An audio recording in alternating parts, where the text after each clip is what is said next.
Ce programme est financé par les amis et partenaires du ministère de Joyce Meyer.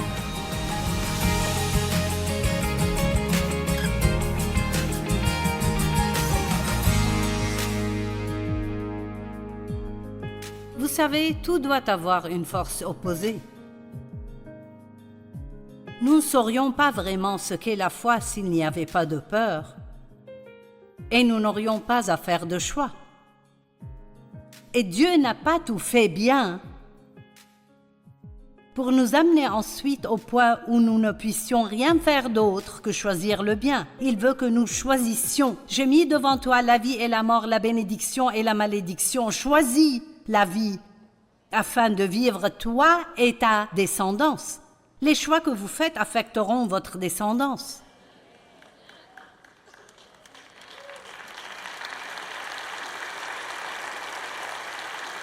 Il y a le bien et il y a le mal. Nous ne connaîtrions pas le bien s'il n'y avait pas de mal dans le monde. Nous ne saurions pas ce que c'est. Nous ne saurions pas ce qu'est la lumière s'il n'y avait pas d'obscurité. Nous ne saurions pas ce qu'est l'amour s'il n'y avait pas de haine. Nous ne connaîtrions pas la joie sans la dépression, la gentillesse sans la dureté. Nous ne saurions pas ce qu'est le calme sans le bruit, et ainsi de suite. Mais le choix est synonyme de responsabilité. Et parfois, nous aimons assumer la responsabilité des bonnes choses qui arrivent dans notre vie, mais quand quelque chose ne va pas, ce n'est pas ma faute. C'est toujours la faute de quelqu'un d'autre. C'est un verset qui me fait peur, Romains 14, 23. Tout ce qui ne provient pas de la foi est péché. Il parle de quand ils mangeaient de la viande offerte aux idoles, mais il y a un principe ici que nous ne devons pas manquer. Il dit, même si ce n'est pas mal pour vous d'en manger, si vous pensez que c'est mal pour vous. Ainsi, il dit, tout ce qui ne provient pas de la foi est péché. Donc, tout ce que nous faisons, si nous n'avons pas vraiment la foi pour le faire, mais nous le faisons quand même, ce n'est pas juste un oups, c'est un péché. Redouter est un type de peur. Combien de choses redoutez-vous? Je redoute la vaisselle. Combien de fois dites-vous je redoute ça? Certains d'entre vous ont parcouru un long chemin pour arriver ici et vous redoutez déjà le retour à la maison. Certains d'entre vous n'ont pas trouvé de bonne place où vous garer et ont dû marcher longtemps et vous redoutez le retour. Et vous vous êtes plaint tout le chemin de ne pas avoir trouvé de bonne place où vous garer. Vous devriez vous jeter face à terre et remercier Dieu parce que vous avez pu même entrer dans le bâtiment. Amen. Vous avez besoin du livre La puissance de la reconnaissance.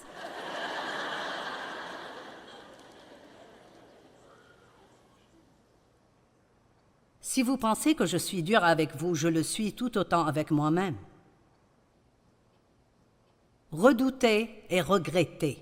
Les deux sont inutiles parce qu'ils ne sont pas dans le présent. Nous regrettons des choses dans le passé que nous ne pouvons pas changer et nous redoutons des choses dans le futur que nous devrons faire. Alors pourquoi les redouter? Le diable adore quand vous redoutez les choses. Vous pouvez vous amuser quoi que vous fassiez. Il m'a fallu beaucoup de temps pour apprendre cela. Dave, par contre, s'amuse toujours. Toujours. Parfois, même quand je ne trouve pas ça drôle, il veut s'amuser. Et quand nous avions de petits-enfants, il allait à l'épicerie. Nous n'avions qu'une seule voiture, donc il allait à l'épicerie et nous prenions tous les enfants et c'était un cauchemar.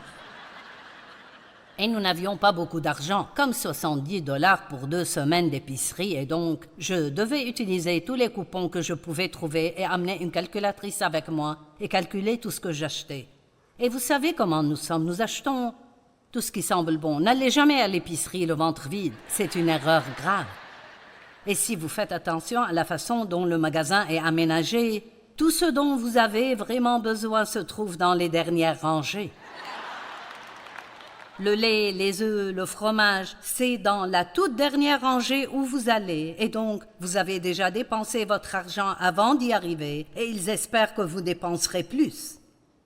Ou vous êtes l'une de ces personnes comme j'étais. Vous sortez de votre panier les choses que vous ne pouvez pas payer et au lieu de les reprendre et de les mettre à leur place, vous les mettez avec le nettoyant ou le savon à vaisselle ou quelque chose comme ça. Amen. Vous vous dites, quel malade laisse une salade avec le savon à vaisselle? Moi, j'ai fait ça.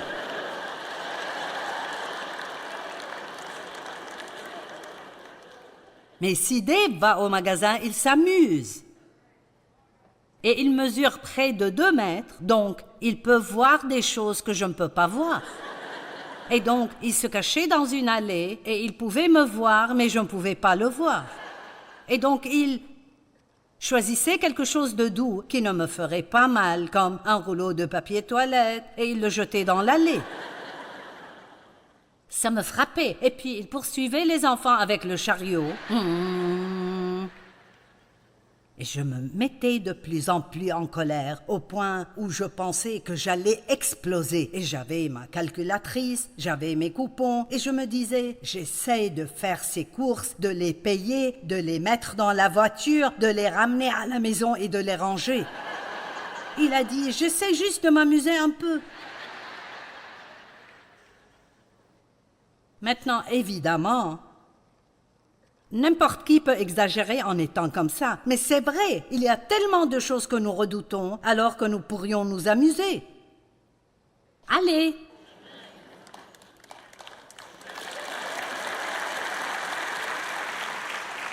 Allez, j'ai mal au dos, ne me faites pas travailler dur. J'ai mal là. Juste là.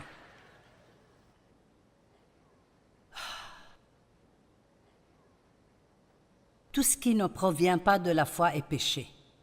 Maintenant, j'aime Josué 1:9. Je ne vais pas lire tous les versets, mais il est écrit après la mort de Moïse, le serviteur de l'Éternel. L'Éternel dit à Josué, assistant de Moïse.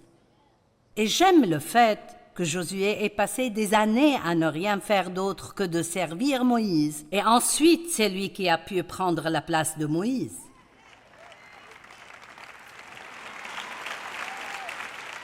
Vous dites, eh bien, je ne suis qu'un serviteur. Eh bien, Jésus a dit, le plus grand de tous est le serviteur de tous. Amen.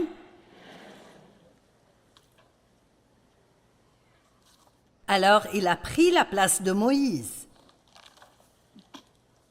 Et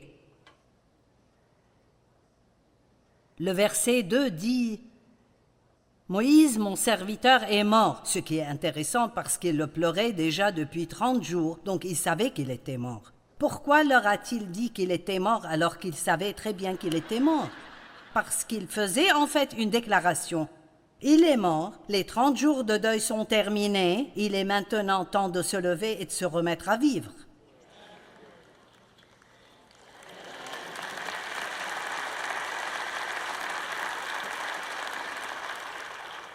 Moïse est mort. Il est temps de se remettre au travail. Maintenant, lève-toi, passe le Jourdain avec tout ce peuple pour entrer dans le pays que je donne aux Israélites. Et puis, il est écrit, et c'est cette traduction que je préfère, je vais citer la traduction que j'aime. « Tout lieu que foulera la plante de votre pied, je vous l'ai déjà donné. » Savez-vous ce que ça signifie? Ça signifie que devant moi, Dieu a déjà pourvu cette vie merveilleuse pour moi et pour vous aussi, une vie merveilleuse pour vous. Et même si vous avez raté le plan A, comme Dieu est Dieu, il peut rendre le plan B meilleur. Vous vous dites, « Oh, j'ai déjà gâché ma vie. » Eh, non. Dieu est Dieu, il peut faire ce qu'il veut. Mais il écrit tout lieu que foulera la plante de votre pied, je vous l'ai déjà donné.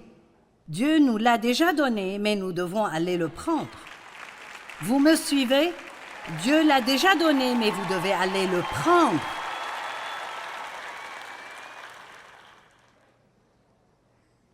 Je vais vous le dire, le diable n'aime pas le sermon de ce soir.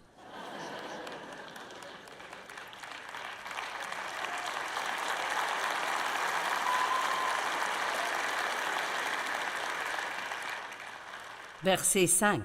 Personne ne pourra te résister tant que tu vivras. Je serai avec toi comme j'ai été avec Moïse. Je ne te délaisserai pas et je ne t'abandonnerai pas. Maintenant, il y a un excellent message là. Il n'a pas dit « Vas-y, Josué, et je veux que tu sois comme Moïse ». Il a dit « Non, je serai avec toi comme j'ai été avec Moïse ». Vous n'avez pas besoin d'être comme quelqu'un d'autre pour être grand. Vous devez simplement croire que Dieu est avec vous et que tout ce qu'il veut que vous fassiez, vous pourrez le faire. Dieu merci, je n'ai pas besoin d'être comme les autres.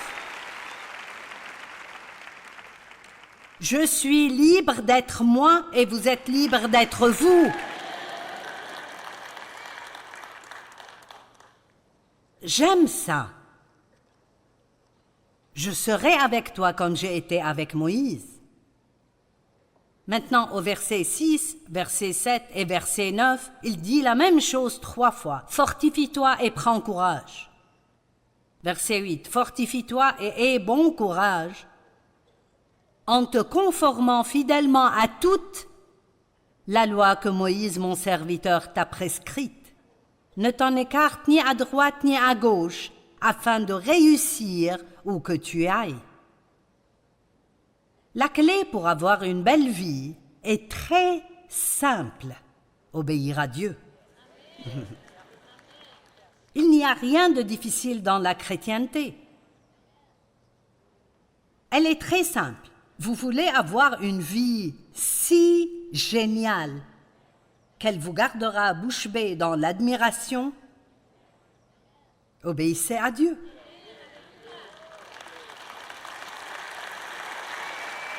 Faites ce qu'il vous dit, que cela vous plaise ou non, que vous en ayez envie ou non, que vous soyez d'accord ou non. Adoptez une nouvelle attitude. Je ne vivrai pas selon ce que je ressens, je vivrai selon ta parole. Et peu importe si j'aime ça, peu importe si je la comprends ou non, avec ton aide, Dieu, je vais faire ce que tu me dis de faire. Et écoutez, quiconque fera cela, sa vie changera et il ne vous est rien arrivé de mal que Dieu ne puisse pas transformer pour votre bien.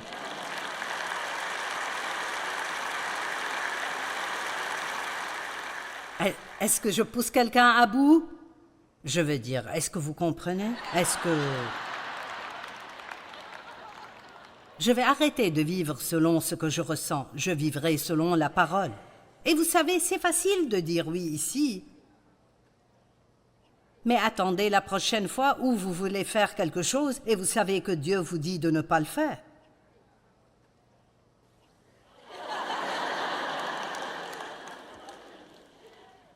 Tout le monde va regarder le film que vous savez que vous ne devez pas aller voir. Mais vous ne voulez pas qu'ils pensent que vous n'êtes qu'un fanatique de Jésus. Vous ne voulez pas qu'ils pensent « Pourquoi vous souciez-vous de ce que pensent les gens ?» Au moins, s'ils pensent à vous, ils laissent quelqu'un d'autre tranquille. Oui, vous passerez peut-être la nuit seul à la maison, mais vous vous sentirez si bien le matin parce que vous avez obéi à Dieu. Et je veux vous dire quelque chose, l'obéissance s'apprend dans les petites choses de la vie. Les petites choses de la vie. Et vous m'entendez raconter toutes mes histoires que vous trouvez drôles. Mais pour être honnête, c'est là que j'ai appris. Vous n'êtes pas obligé d'aller au collège biblique si ce n'est pas la bonne chose pour vous. Si ce n'est pas le cas, vous pouvez aller à l'école du Saint-Esprit où que vous habitiez. Et tout ce que vous devez faire, c'est de dire au Seigneur ce soir, « Je veux m'inscrire à l'école du Saint-Esprit. Je veux m'inscrire dans ton école. Je suis heureux de commencer à la maternelle, mais je veux m'inscrire dans ton école et je veux apprendre à être un vrai chrétien. » Amen. Vous savez, Dieu leur a dit d'entrer et de posséder la terre. Et Dieu veut que vous possédiez les promesses. Mais savez-vous ce que signifie le mot « posséder » ? Cela signifie déposséder les occupants actuels. Or, la Bible dit qu'il y avait un chemin plus court et que Dieu aurait pu les guider par là vers la terre promise. Mais il a emprunté le chemin le plus long et le plus difficile parce qu'il n'était pas prêt pour la guerre. Il y a une leçon dans ce que je m'apprête à dire. Alors ils erraient là-bas dans le désert, car tout ce qu'ils faisaient, c'était murmurer et se plaindre. Ils ont erré là-bas pendant 40 ans en essayant de faire un voyage de 11 jours.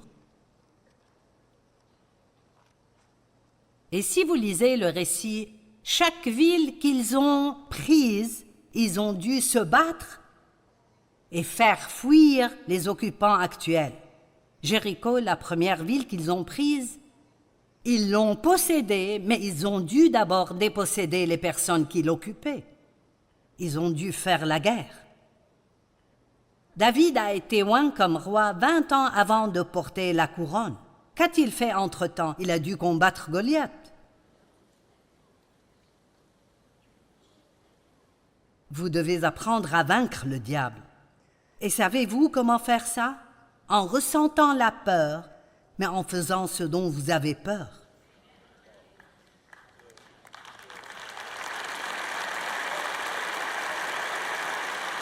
Et je ne veux pas dire que vous devez gravir le mont Everest, ce n'est pas de cela que je parle.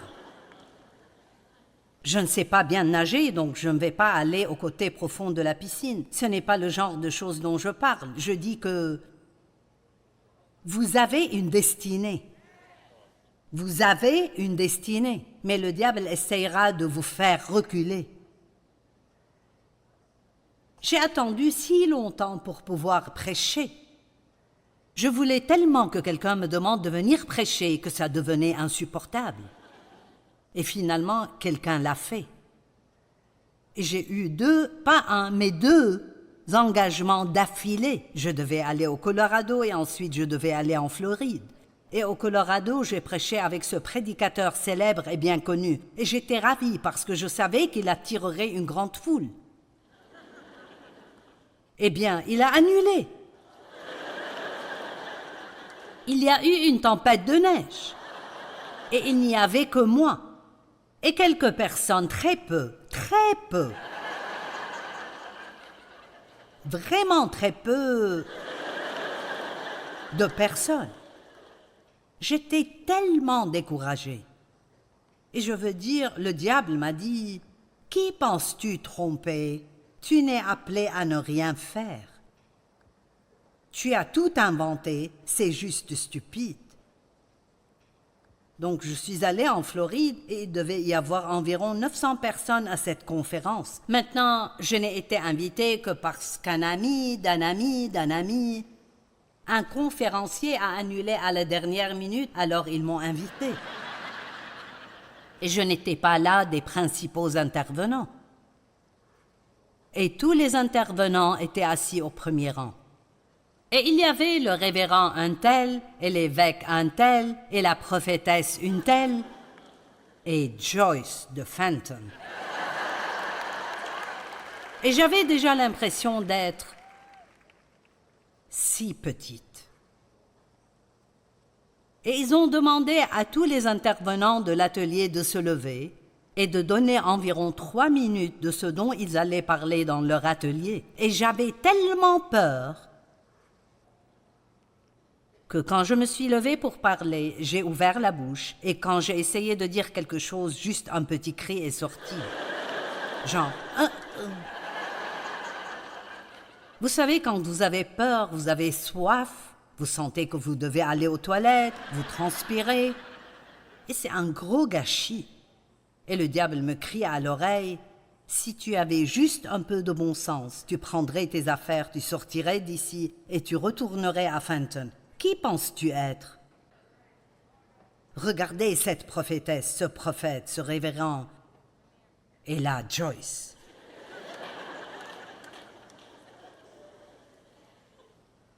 Et vous savez, j'ai un doctorat maintenant, mais je ne veux pas qu'on m'appelle docteur parce que je suis contente d'être juste Joyce.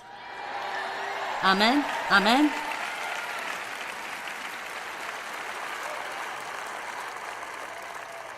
Parce que la vieille Joyce de Fenton peut être aussi ointe que la prophétesse telle ou telle. Amen. Et là, j'avais une décision à prendre qui allait changer ma destinée. Est-ce que j'allais ouvrir la bouche et réessayer, ou est-ce que j'allais quitter cette plateforme et rentrer chez moi et ne plus jamais sortir de là? Et évidemment, j'ai encore ouvert la bouche. Et me voilà. Amen.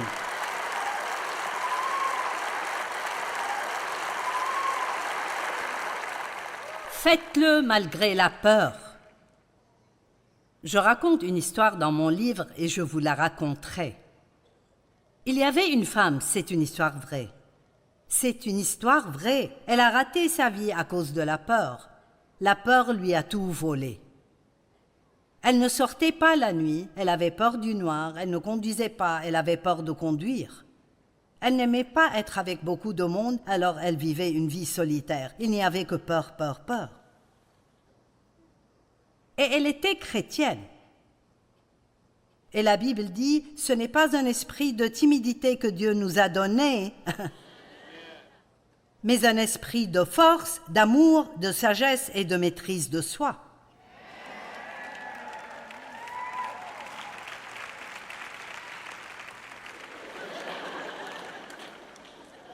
Distraction, je te réprimande.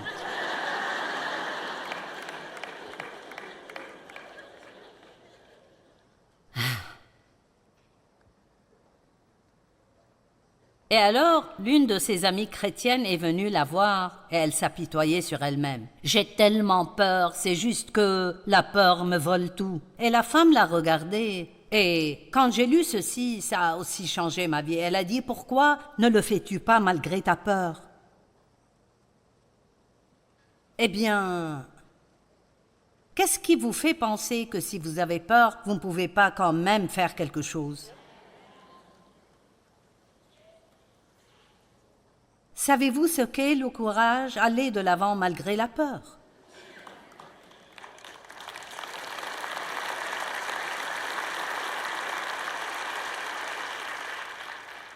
Il y avait un type à une conférence la semaine dernière et il était à une conférence précédente. Et il m'a posé la même question qu'il m'a posée il y a quelques années. Donc ce type était coincé. Et il m'a dit, je ne sais tout simplement pas comment j'ai l'impression que Dieu veut m'utiliser. Mais je ne sais tout simplement pas ce que Dieu veut que je fasse. Peux-tu me dire comment je peux savoir ce que Dieu veut que je fasse? J'ai dit oui, je peux le faire. Sors et essaye quelque chose.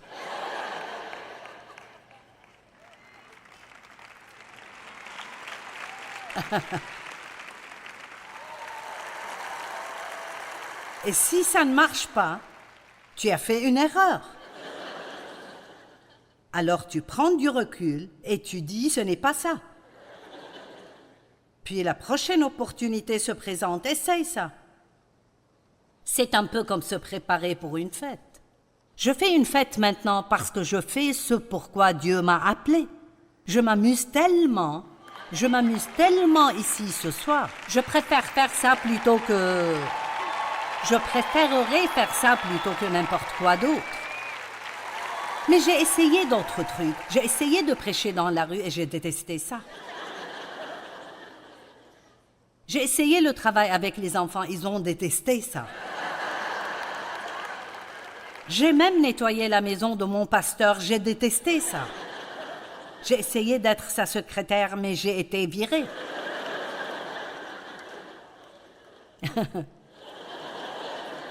Mais ensuite, quand j'ai enseigné, ça me convenait. Amen. Vous voyez, nous avons tellement peur de faire une erreur. N'ayez pas si peur, laissez-moi le dire comme ça. Vous n'aurez jamais raison si vous avez constamment peur de vous tromper.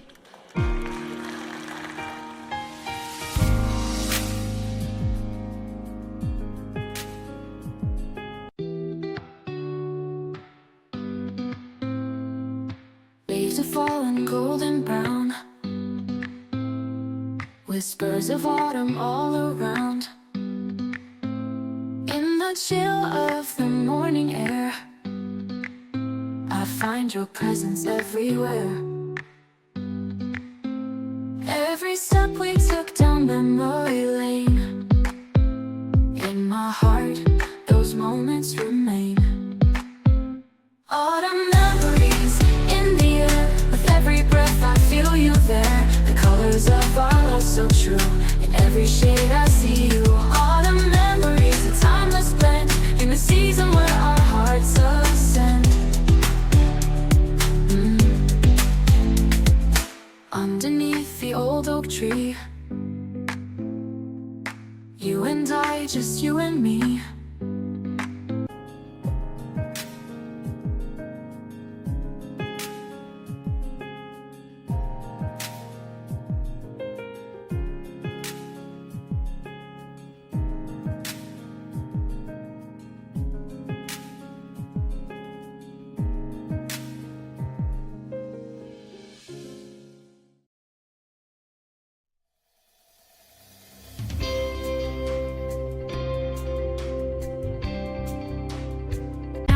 We felt at home, the breeze would play its gentle tune beneath the rising silver moon.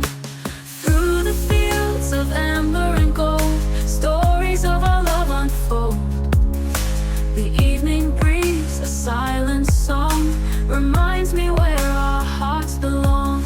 Oh, the evening breeze, so soft and sweet, brings memories of when our hearts were meet. In the glow of the setting sun, our love journey had just begun.